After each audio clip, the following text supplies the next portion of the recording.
জম যখন দুয়ারে এসে দাঁড়ায় যায় তখন আপনার বালিশ ঘুরায় আর কোনো এই পন্থা অবলম্বন করতে পারবেন না।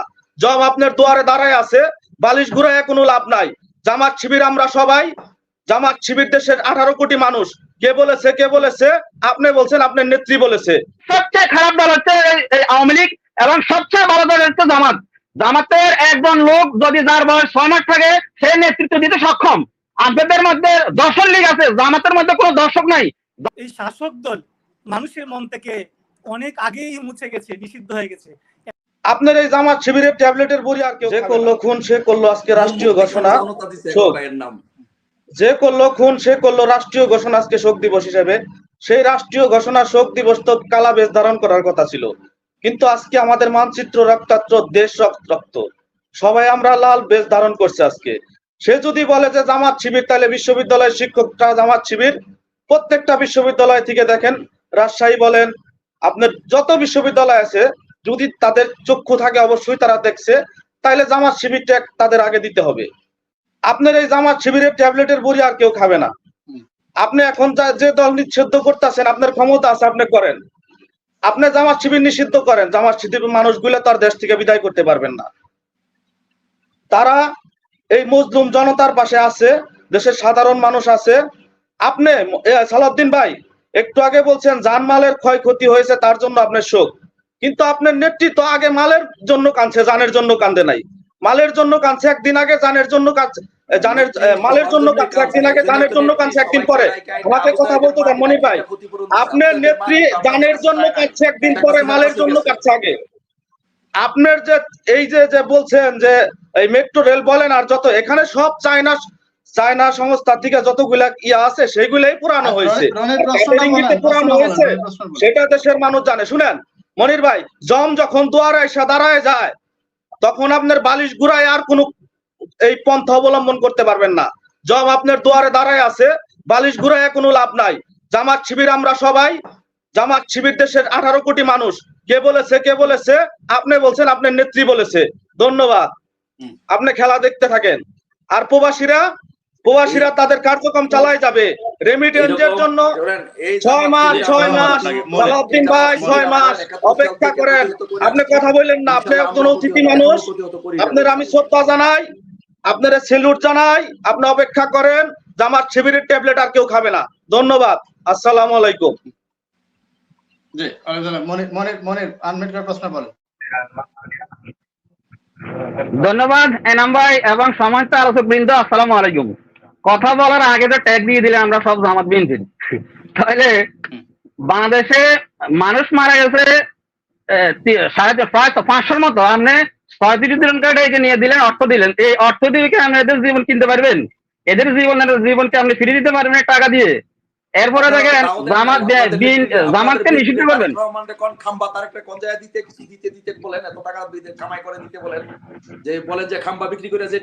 আমরা আগে আমরা সালাউদ্দিন ভাই, আপনি সবাইরে যদি সালাউদ্দিন ভাই সবাই ইন্টারাপ্ট করলে কিভাবে আলোচনা শেষ করব? আলোচনা কিভাবে হবে? আপনারা দেশের সম্পদ রক্ষা করতে পারেন নাই, দেশের মানুষ রক্ষা করতে পারেন নাই। আমরা প্রবাস থেকে টাকা দিয়েছি, আপনারা টাকা রক্ষা করতে পারেন নাই। আপনাদের নেতারা, আপনাদের লোকেরা টাকা বিদেশে পাচার করেছে। আপনি তো কোটি কোটি টাকা বিদেশে পাচার করেছে, আপনারা সেটা রাখতে পারেন নাই। আপনাদের ব্যর্থতা সব দিকে আপনাদের ব্যর্থতা। দর্শকরা আসলে আমরা সবাইকে ট্যাগ দেন, আপনারা কেন ট্যাগ দিয়ে থাকেন? বিএনপি যদি এই কাজ করে, আমরা বিএনপির বিরুদ্ধে কথা বলবো। আপনারা আওয়ামী লীগ কথা বলেন, ধৈর্য রাখেন, মানুষের কথা শুনেন। বর্তমান সময়ে সবচেয়ে খারাপ দল হচ্ছে এই আওয়ামী লীগ এবং সবচেয়ে বড় দল হচ্ছে জামাত। জামাতের একজন লোক যদি যার বয়স 6 মাস থাকে সে নেতৃত্ব দিতে সক্ষম। আপনাদের মধ্যে দর্শক লীগ আছে, জামাতের মধ্যে কোনো দর্শক নাই। জামাতের বিরুদ্ধে এই পর্যন্ত একটা মামলা হয়নি যে জামাতের কোন লোক দর্শন করেছে। আপনাদের বিরুদ্ধে আপনাদের লোক 100% সেঞ্চুরি করার পরে বৃষ্টি বিতরণ করে। আমরা লজ্জা থাকা উচিত, আপনাদের লজ্জা থাকা উচিত। আপনারা কিভাবে এরকম কথা বলেন মানুষের সামনে? হাজার হাজার মানুষ আপনাদের দেখে, আপনাদের ব্যবহার দেখে, আপনাদের মানুষকে সিসি দেয়। আপনাদের বিরুদ্ধে মানুষদের সিসি থুতু, এরপর আমাদের লজ্জা হয় না। আমরা কি ধরনের মানুষ? আমরা এর নাম আওয়ামী লীগ। দুজন মানুষ যখন ঝগড়া করে তখন মানুষ বলে তুই আওয়ামী লীগ। জি, এই শেষ করে দিচ্ছি মনি ভাই। আমরা কথা বলতে আছি, 1 মিনিট কথা বলবো। 1 মিনিট যদি আপনারা সহ্য করতে না পারেন তাহলে কিভাবে হবে ভাই? আমরা প্রশ্ন করতে আছি, প্রশ্ন সুন্দর উত্তর দিয়ে সোজা কথা বলবেন।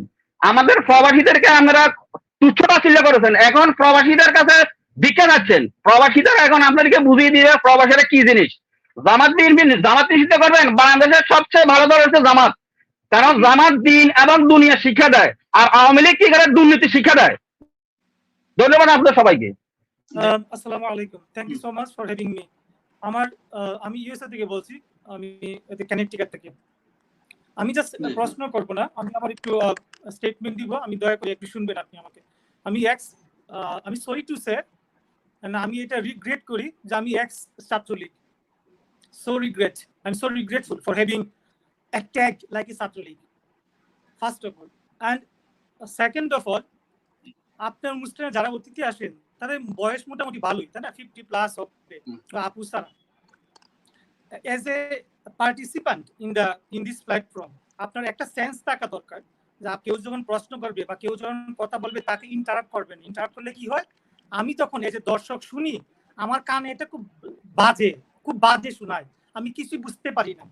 এই পরিমাণ কমন সেন্স যদি কারো না থাকে, না পলাশ, আপনার প্রশ্নটা বলে ফেলেন প্লিজ, আপনি প্রশ্নটা বলে ফেলেন। আমি অলরেডি ওনাকে বলেছি ওনার বিষয়ে। আমার স্টেটমেন্ট প্লিজ।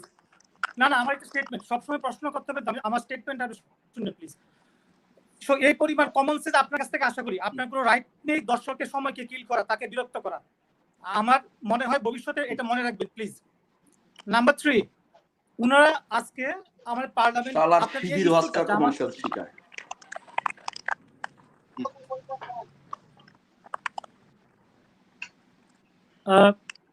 মনির ভাই কিছু বলছেন আপনি? না সালাউদ্দিন ভাই স্ল্যাং ল্যাঙ্গুয়েজ ইউজ করবেন না প্লিজ। সবাই পাবলিক প্ল্যাটফর্মে দেখছে, আপনি যদি স্ল্যাং ল্যাঙ্গুয়েজ ইউজ করেন এটা অশুভনীয় দেখায়। না জি বলেন, প্রশ্ন বলেন।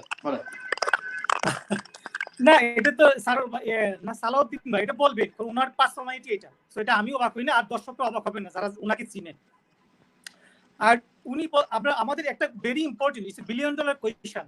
আজকে মনে করি এই পার্টি বা কোনো পার্টির সংখ্যাগরিষ্ঠ আছে নিষিদ্ধ করবে, কালকে অন্য একটা দল সংখ্যাগরিষ্ঠ হয়ে কি অন্য একটা পার্টিকে নিষিদ্ধ করতে পারবে? It's a political culture. যদি পারে, বাংলাদেশ ডেমোক্রেসির জন্য একটা প্রবলেম। বা সবচেয়ে মোর ইম্পর্টেন্ট আমার কোয়েশ্চেনটা, এটা কোয়েশ্চেন আমার অবজারভেশন, মানুষের আপনি একটা আইনিগতভাবে একটা দলকে নিষিদ্ধ করবেন, প্রশ্ন হচ্ছে আপনি নতুন প্রজন্মের মানুষের মন থেকে আপনি নিষিদ্ধ হয়ে যাচ্ছেন কিনা। আমার অবজারভেশন হচ্ছে এই বর্তমান দল যারা দায়িত্বে, তারা বলে শাসক দল, আমি বলি দায়িত্বে, এই শাসক দল মানুষের মন থেকে অনেক আগেই মুছে গেছে, নিষিদ্ধ হয়ে গেছে। এবং এইটার প্রতিফলন যখন ধন্যবাদ আপনাকে পলাশ। আমি আরো কয়েকজন দর্শক আছেন, সবাইকে সুযোগ দিতে হবে। They are gone forever. They won't come back in Bangladesh. Forever means forever.